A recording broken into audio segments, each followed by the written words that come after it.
शाळेत काय मजा झाली ओळख? मारामारी केलीस? हा, मार खायचा नाही मला. मग तूच सांग बाबा. झेंडा वंदन आत्ता ओळख?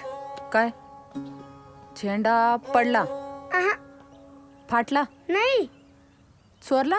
नाही ग, सांग ना. Harinarayan Jawale, yes sir. Indrajit Bhagwat Bhosale, yes sir. Madhukar Suresh Unhale. Yes sir. यावेळी सगळ्यांची भाषणं मी लिहून देणार आणि हो, यावेळी सगळ्यांचा गणवेश नवा पाहिजे. तात्या, मी भाषण करणार आहे. अरे वा, मग बापाला सांगितलं का नाही? बाजारात आल्यावर सांगणार की.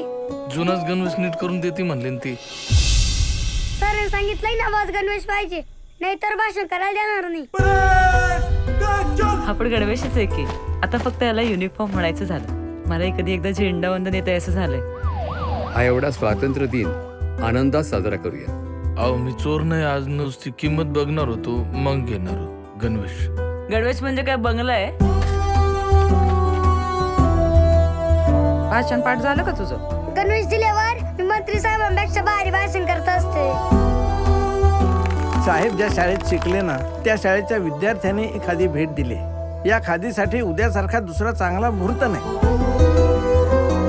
आता इथं मंत्र्यांचा ड्रेस महत्वाचा का तुझा?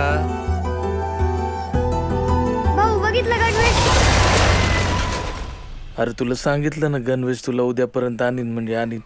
खरं सांगताय ना? जाय पोरांसोबत खेळ. झेंडा वंदन करायचं म्हणजे आधी साफसफाई बी करायला लागती. नुसतं कडक गणवेश घालून भाषण टोकायचं नसतं. मॅडम, तुम्ही जे चौकीत म्हणलं होतं ना ते खरं होतं. गणवेश घेणं म्हणजे बंगला घेण्यासारखंच झालं. सामान्य भारतीयाला त्याच्या छोट्या छोट्या गरजांसाठी संघर्ष करावा लागत असेल तर कसला एवढा स्वातंत्र्याचा उत्साह?